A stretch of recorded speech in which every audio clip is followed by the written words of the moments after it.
বাবা কৃষ্ণ দাস আর হরি দাস তোমাদের দুইজনকে আজ জমির হিসাব শিখাই দেব এবং জমি মাপার বিষয়ে যেটুক জানি তাই তোমাদের বলবো। ও কৃষ্ণ, এগুলো তো তোমারে আমি ইতিমধ্যে বছরখানিক আগে শিখেইছি, আজ দেখবো তোমার সব মনে আছে কিনা। আচ্ছা, তাহলে তুমি বলতে থাকো আর তোমার ভাই হরি শুনতে থাকো। মাঝখানে যদি কোনো ভুল হয়ে যায় কিংবা ভুলে যাও আমি মনে করাই দেবো কিংবা ঠিক করে দেবানি। গ্রামের মানুষজন নিজেদের জমির সীমানা ঠিক করে হাত মেপে, আবার এই হাতটা হতে হবে এমন বড় হাত যাতে দুই হাতে এক গজ হয়। জমিদারের লোকেরা যখন জমি জরিপ করতে আসে তখন একটা লোহার চেন নিয়ে আসে। 100টা ছোট ছোট লোহার শিকলের মতন করে এই চেনটা তৈরি হয়।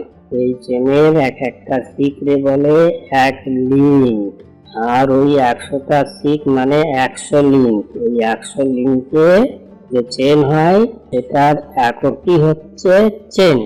তাহলে 100 লিঙ্কে 1 চেন।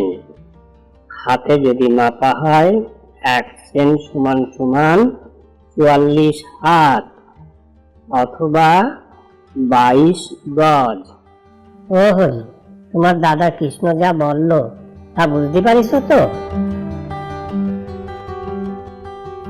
ও তপনের মা, বৈষ্ণব দাস, গৌরী দাস আর স্বরূপ দাস কি করতেছে? তুমি ওদের রেখে চলে আসলে যে? ওদের বাবা 2 ছেলের হিসাবপত্র শিখাচ্ছে। আমারও ওদের সাথে বৈষ্ণব সেবার বিষয়ে কিছু কথা আছে।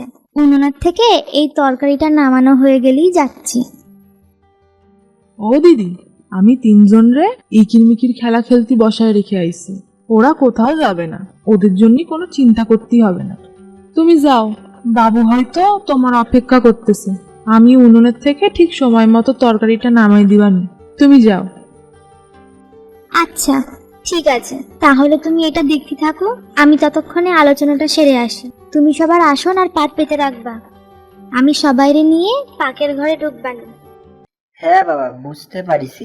কিন্তু একদিন মাঠে গরু ছেড়ে দিয়ে রাস্তায় গাছের নিচে বসেছিলাম, তখন 2 জন লোক রাস্তা দিয়ে হেঁটে যাচ্ছিল।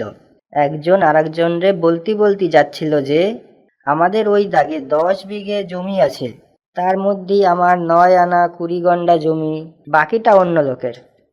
বাবা ও দাদা, তোমরা যা বললে তার মধ্যে থেকে তো আমি এই বিঘে আনা গন্ডার কোনো কিছুই শুনলাম না। হ্যাঁ বাবা, জমি মাপের কাজ যারা করে তারা এটা ভালো জানে, আমি অতটা ভালো জানি না। তবে যেটুকু একটা চাষির না জানলেই তারে ঠকে যেতে হয় সেইটুকু হয়তো আমি জানি, তা তোমাদের এখন বলতেছি। ধরো একজন চাষির একটা গ্রামে এক জায়গায় জরিপ করা 10 বিঘে জমি আছে। জরিপ করা মানে ওই জমির দাগ নাম্বার আছে এবং ওই লোক ওই জমির দখলদার চাষি হিসেবে ইংরেজ কোম্পানির কাছে নথিভুক্ত করা আছে। এবার ধরে নাও ওই চাষির 4 ছেলে আছে কিংবা 5 ছেলে আছে। বৃদ্ধ বয়সে উনি মরে গেলেন, ওনার ছেলেরা সবাই সংসার আলাদা করে নিল। তাহলে ওই 4 জন কিংবা 5 জনের মধ্যে ওই 10 বিঘে জমি তারা ভাগ করে নেবে। এখন এক দাগে 10 বিঘে জমিকে ধরা হবে 16 আনা জমি। এই 16 আনা জমি যদি 4 জনের মধ্যে ভাগ করে দেওয়া হয় তাহলেই এক একজন ভাগের ভাগ পায় 4 আনা করে। আর যদি ওনার 5 ছেলে হয় তাহলে 16 আনা জমি 5 জনের মধ্যে ভাগ করে দেওয়া যায় না। 3 আনা করে দিলে 15 আনা জমি হয়, আর 4 আনা করে দিলে 20 আনা জমি হয়। তাহলে কি করতে হবে? 3 আনা করে প্রথমে ভাগ করতে হবে। 3 আনা করে প্রত্যেকে যদি পায় তাহলে 15 আনা জমি হয়, আরো 1 আনা জমি অতিরিক্ত থাকে। এই 1 আনা জমি জমি মাপের ছোট এককে নিয়ে যেতে হয়। ছোট একক কি? 1 আনা সমান 20 গন্ডা, আর 20 গন্ডা 5 জনের মধ্যে ভাগ করে দিলি এক একজনের 4 গন্ডা করে জমি পাবে। তাহলে ভাগের ভাগ 5 জনের মধ্যে এক একজনের হলো 3 আনা 4 গন্ডা জমি। ধরে নাও এক ভাই জমি কারোর কাছে বিক্রি করে দেবে, তাহলে যার কাছে বেচবে তার কাছে যে বলবে আমার ওই দাগে 3 আনা 4 গন্ডা জমি আছে। বুঝছো ব্যাপারটা? এই তো তোমার মাও এসে গেছে। ও অন্নপূর্ণা, তুমি বসো।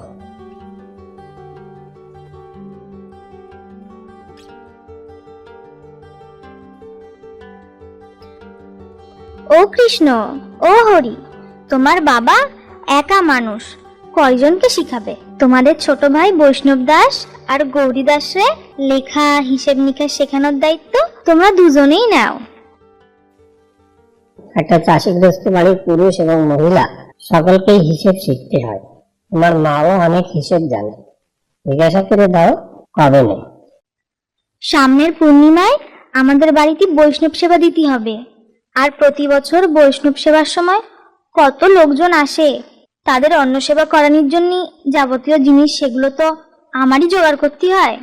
তাই একটু আধটু হিসেব যদি না জানি তাহলে কি আর এত কিছু ঠিক মতন করতে পারি?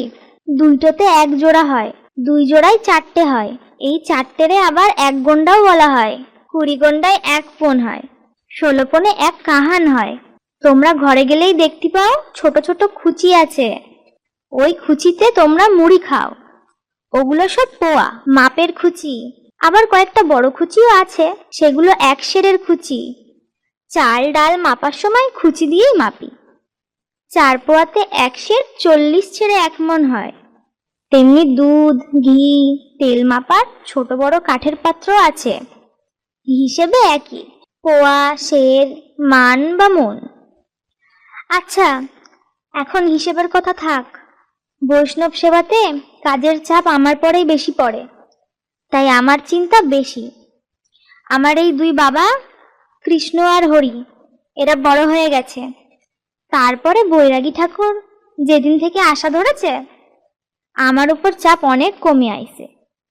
এবারের অনুষ্ঠান একদিনে শেষ করব।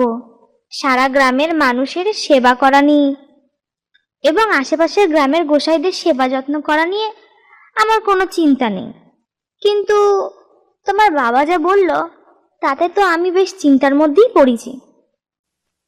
হ্যাঁ বাবারা, এই বছরের অনুষ্ঠান আমরা একদিনের জন্যই করবানি, কিন্তু 2 জন নামধারী বৈষ্ণব পণ্ডিত তাদের শিষ্যদের নিয়ে ওই দিন আসবে।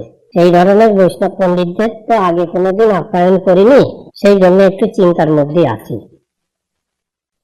বাবা, প্রকৃত জ্ঞানী বৈষ্ণবদের অবশ্যই আমরা শ্রদ্ধা করব, ভক্তি করব, সেবা যত্নও করব। দাদা ঠাকুর আমার সঙ্গে থাকলে আমি এগুলো ঠিক করে নিতে পারবো। প্রথম বৈষ্ণব পণ্ডিতের নাম আদি কাশীনাথ নিত্যানন্দ পরমানন্দ মহারাজ। এনার বাড়ি পাবনাতে ছিল। নানা তীর্থস্থান ঘুরে বেড়াইছেন, দীর্ঘকাল কাশীধামে কাটাইছেন। বৈষ্ণব ধর্মের বড় পণ্ডিত হিসাবে ওনার নাম যশ খুব আছে। আর একজনের নাম শঙ্করানন্দ বৃন্দাবন কৃপাসিন্ধু বৈষ্ণব। এনার বাড়ি যশোর জেলায় ছিল। দীর্ঘকাল উনি বৃন্দাবনে কাটাইছেন। শুনেছি সন্ধ্যা আরতি করার সময় স্বয়ং কৃষ্ণ এসে ওনার পরে বর করে। দেশ বিদেশ খ্যাত এই সমস্ত বৈষ্ণব আমাদের বাড়িতে পদধূলি রাখবে, এটা আমাদের সৌভাগ্য। এনাদের আপ্যায়নের দায়িত্ব রামকান্ত দাদা ঠাকুরের উপর দিলে ভালো হয়। আর কোনো গুণী মানুষ বাড়িতে আসলে ভাই হরি তো তার সাথে গল্পতে মেতে যায়। সুতরাং হরি আর রামকান্ত দাদা ঠাকুরের উপর ওনাদের আপ্যায়ন করার দায়িত্ব থাকুক। আজ শুক্লপক্ষের পঞ্চমী, পূর্ণিমার দিন আমাদের বাড়ি অনুষ্ঠান, তাই আর বেশি দিন বাকি নেই, মাঝে মাত্র 8-9 দিন। কৃষ্ণর বাবা, তুমি এইবারে যেদিন হাটে যাবা সেদিন আমি তোমারে বলে দিব কি কি আনতে হবে না। কথা বলতে থাকলে শেষ হবে না, অনেক রাত হয়েছে। চলো এবার সবাই পাকের ঘরে চলো, বেশি রাত হলি স্বরূপ দাস আর গৌরী দাস ঘুমায় পড়বে না। তাড়াতাড়ি রাতের অন্ন সেবাটা করে নাও।